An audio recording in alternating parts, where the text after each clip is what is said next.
90 రోజుల కోర్సు పూర్తి చేస్తే చాలు 100% ప్లేస్మెంట్ సపోర్ట్ తో సాఫ్ట్వేర్ జాబ్ మీ సొంతం. వెంటనే కోడ్ జ్ఞాన్ డెస్టినేషన్ ని సంప్రదించండి. నమస్తే, వెల్కమ్ టు సుమన్ టీవీ. నేను కీర్తి. ప్రస్తుతం మనతో పాటు తోడు నీడ ఫౌండర్ రాజేశ్వరి అమ్మగారు ఉన్నారు. వీరితో ఈరోజు కొన్ని విషయాల గురించి మనం డిస్కస్ చేద్దాం. అమ్మ నమస్తే. అమ్మా నమస్తే అమ్మా.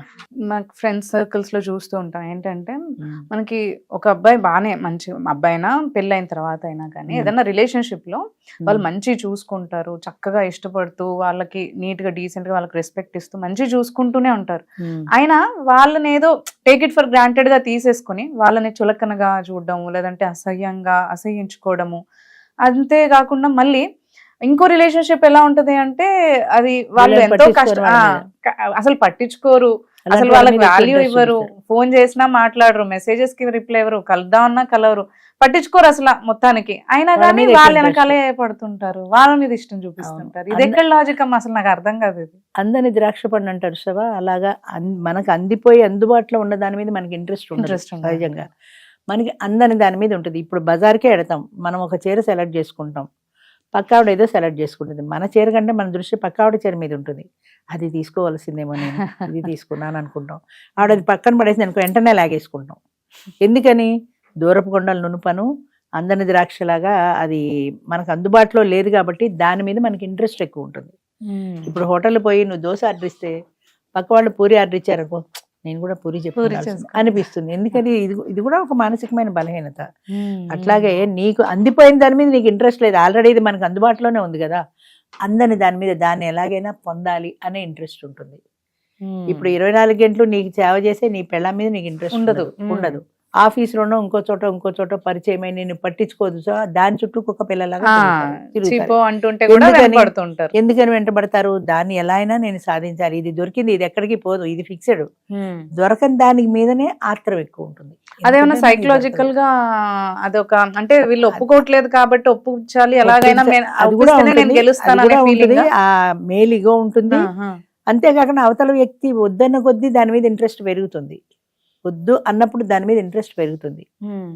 అంచేత ఎలా అయినా దాన్ని కూడా లైన్లో పెట్టాలనే భావన పెరుగుతుంది. అది నాకు ఎందుకు దొరకట్లేదు, దాన్ని ఎలా అయినా నేను పటాయించాలి, అది చేస్తేనే నేను గెలిచినట్టు, అంతే ఆ ఫీలింగ్ ఉంటుంది. ఆ మేలిగా ఉంటుంది, ఎలా అయినా దాన్ని ఓడించాలన్న భావం ఉంటుంది. ఇవన్నీ ఉంటాయి. రియల్గా కూడా అట్రాక్షన్ కూడా ఉండొచ్చు. ఈ ఇంట్లో రోజు దొరికేదానికంటే అట్రాక్షన్ ఎక్కువ ఉండొచ్చు. ఇప్పుడు మనం హోటల్లో తిన్నాము, అయిపోయింది, పక్కన ఏదో కొత్త హోటల్ పెట్టారు, వెళ్ళాము, అది 1 గంట లేట్ ఉందంటే మనం అక్కడ వెయిట్ చేస్తాం. అంతేగాని ఎవడు వెయిట్ చేస్తాను ఇక్కడికి వచ్చి తిన్నాం. ఎందుకని? ఏమో వెయిట్ చేసినా సరే అది కొత్త హోటల్ కదా, దాని టేస్ట్ ఎలా ఉంటుందో చూద్దాము అనే ఆలోచన ఎక్కువ ఉంటుంది. అంచేత అందని దాని మీద ఎక్కువ ఆసక్తి ఉంటుంది. అందినది ఇది ఎలాగో అందుబాటులోనే ఉంది కాబట్టి దీని మీద సహజంగా ఇంట్రెస్ట్ ఉండదు. అంచేత అసలు ఆడవాళ్ళు నేర్చుకోవాల్సింది ఏంటంటే, అందనట్టు ఉండాలి తప్ప పూర్తిగా అందినట్టు ఉండకూడదు. పూర్తిగా అందితే నీ వాల్యూ పోతుంది కదా, అంచేత నీ వాల్యూ పోతుంది. అందని దాని మీద వాడికి ఇంట్రెస్ట్ పెరుగుతుంటుంది. కాబట్టి నువ్వు ఎప్పటికప్పుడే అందనట్టు ఉంటేనే నీ మీద కూడా ఇంట్రెస్ట్ మెయింటైన్ అవుతుంది. అది పెళ్ళి అయిపోతే కష్టం అనుకో, పెళ్లి కాకముందు గర్ల్ ఫ్రెండ్గా ఉన్నప్పుడు అందనట్టు ఉంటే వాడు కూడా నీ చుట్టూ తిరుగుతాడు. నువ్వు వాడి చుట్టూ తిరగడం మొదలెట్టే అనుకో, ఇది ఎప్పుడు ఉండేదే కదా అని అనిపిస్తుంది. ఆ డిఫరెన్స్ తెలుసుకోగలగాలి. అవును. అయితే ఇప్పుడు మీరు అన్నారు పట్టించుకోకుండా తిరుగుతుంటే, అంటే ఆ మేల్ ఈగో కూడా ఉంటుందని. కొన్నిసార్లు చుట్టుపక్కల వాళ్ళు కూడా, అంటే ఇప్పుడు ఫ్రెండ్స్ లో నేను మా కాన్వర్సేషన్స్ వింటూ ఉంటాయి. ఎలా అంటే, కాదు అలా అలా రిజెక్ట్ చేస్తే గర్ల్ ని కానీ ఎవరన్నా మొగాలు కాదని అనుకుంటారు. అంటే ఇంకా మెన్ అంటే మల్టిపుల్ రిలేషన్షిప్స్ ఉండాలి, అట్లయితేనే మెన్ అనే ఫీలింగ్ కూడా వస్తుంది. చాలా మందికి ఉంటుంది, అది చాలా మందికి ఉంటుంది. ఒక ఆడదాంతో ఉన్నాడు, మగాడే కాదు, 10 మంది ఆడవాళ్ళు ఉండాలి అనే ఉంటుంది. వీళ్ళని కూడా చుట్టుపక్కల వాళ్ళు కూడా రెచ్చగొడుతుంటారు. ఏరా అది పడలేదా నీకు, వదిలేసావా, ఈ నీ వల్ల కాదా అని ఏదో అన్నప్పుడు వీడు మేలిగో హట్ అవుతుంది. ఏం కాదు, దాన్ని ఎలా అయినా పటాయిస్తాను అన్న భావన పెరుగుతుంది. అంచేతనే టీనేజ్ లో ఉండే స్నేహాలు కూడా చాలా ప్రమాదకరమైనవి. మన వాళ్ళు చెప్తారు చూడు, ఒక స్నేహితుని చూసి నువ్వు ఎటువంటి వాడివి, నీ క్యారెక్టర్ ఏంటి అనేది అర్థం చేసుకోవచ్చు అంటారు. అంటే నీ స్నేహితుడు మంచివాడైతే ఆటోమేటిక్గా నువ్వు కూడా మంచి మార్గంలో నడుస్తావు, వాడు నిన్ను సరిదిద్దుతాడు. వాడు చెడ్డవాడైతే అన్ని చెడు సలహాలు ఇస్తాడు, నువ్వు కూడా చెడిపోతావు. అంచేత దాన్ని బట్టే, ఆ స్నేహితుల్ని బట్టే మనని కూడా అంచనా వేస్తారు. అందుకని మనం కూడా కరెక్ట్గా ఉంటే అప్పుడు స్నేహితులు ఎలా చెప్పినా సరే మనం దాన్ని పట్టించుకోము, వినము. టీనేజర్సే కాదమ్మా, పెద్దవాళ్ళు కూడా పెళ్ళయి 40 ఏళ్ళు ఉన్న వాళ్ళు కూడా అదే ఆ థాట్ లో ఉన్నారు. అవును. ఇప్పుడు 40s తర్వాత మగవాళ్ళలో ఇది ఎంతవరకు కరెక్టో కానీ మగవాళ్ళకి తిరిగి యవ్వనం వస్తుంది అంటారు 40s తర్వాత 40+లో. ఈ ఆడవాళ్ళు మెనోపాస్ స్టేజ్ దగ్గర ఎడుతుంటారు కానీ 40s తర్వాత వాళ్ళ యవ్వనం తిరగబెడుతుంది అంటారు. అంటే మళ్ళీ చిన్నతనం టీనేజ్లో లాంటి కోరికలు కలుగుతుంటాయి వాళ్ళు. అంచేత ఆ ఏజ్లో పటాయించే వాళ్ళు ఎక్కువ. ఇప్పుడు మనం ఇందులో టీవీలో కూడా చూస్తుంటాం చూడండి, ఎవరెవరెవరో ఇంటర్వ్యూ ఇస్తుంటారు, వాడి పేరు గుర్తులేదు నాకు, వాడు ఎవరో పెళ్లి చేస్తున్నాడు, ఇంత బొట్టు పెట్టుకుంటాడు, వాడికి నేను కొడుకుని కంటానని చెప్పింది ఆవిడ, ఎవరో ఇల్లీగల్ రిలేషన్ పెట్టుకుని, వాడికి పెళ్ళాం పిల్లలు ఉండగా కూడా ఏదో వాడిని పెళ్లి చేసుకుని నేను వాడికే కొడుకుని కంటాను, కొడుకుని కంటే వీడి చేతిలో ఉందా, ఏందో ఏం మాట్లాడతారో తెలియదు అసలు. కొంతమంది అసలు ఒక్కొక్క మాట చూస్తుంటే జాలేస్తుంది, ఒక్కొక్క మాట చూస్తుంటే కోపం వస్తుంది. కొడుకుని కంటే నీ చేతిలో ఉందా, అది XY క్రోమోజోమ్స్ కలవడంలో ఉంటుంది. అందరూ ఆడపిల్లలే పుడితే ఏం చేస్తావు, కొడుకు అక్కడ కూతురే పుడితే ఏం చేస్తావు, ఏంటి గ్యారంటీ. అంచేత స్నేహాలు అనేవి ఎప్పుడు కూడా అది లిమిట్లో ఉన్నంత కాలము ప్రమాదం లేదు.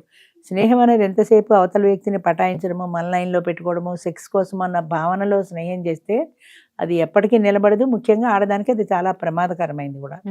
అంచేత ఆడవాళ్ళు ఎక్కువ జాగ్రత్తగా ఉండాలి. వాడు స్నేహం చేసినప్పుడు వాడు ఏ ఉద్దేశంతో చేస్తున్నాడు, నన్ను నమ్మవా, నేనంటే నీకు ఇష్టం లేదా, నా మీద ఆపాటి నమ్మకం లేదా, ఇలాంటి సొంత డైలాగులకి పడిపోకూడదు. అది చాలా జాగ్రత్తగా ఉండవలసింది ఆడవాళ్ళే.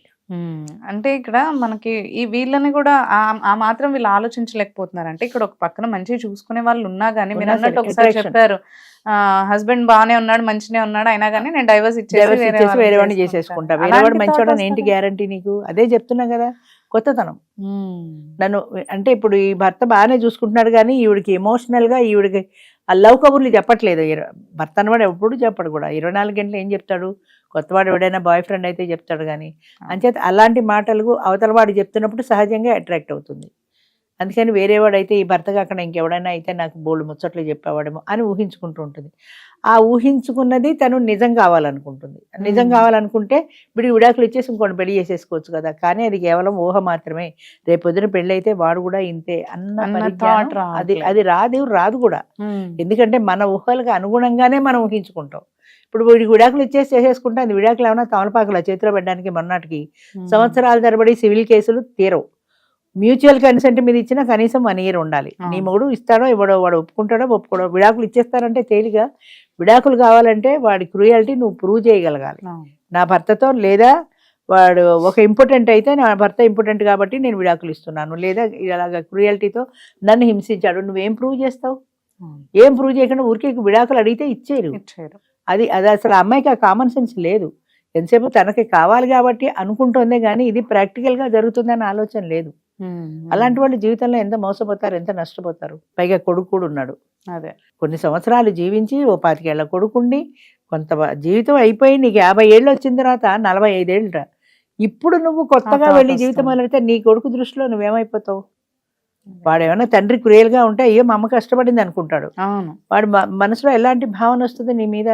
చీప్గా అనిపిస్తుంది. అవన్నీ ఏం ఆలోచించట్లేదు. ఫ్యూచర్ గురించిన ఆలోచన లేకుండా చేసే పనులేవి. ఆవేశమే కానీ ఆలోచన లేని మనుషులే ఇలాంటి పనులు చేస్తారు. థ్యాంక్ యూ అమ్మా. థ్యాంక్ యూ అమ్మా. సుమన్ టీవీలో మీ పర్సనల్ అండ్ బిజినెస్ ప్రమోషన్స్ కోసం కింది నెంబర్కి కాంటాక్ట్ చేయండి.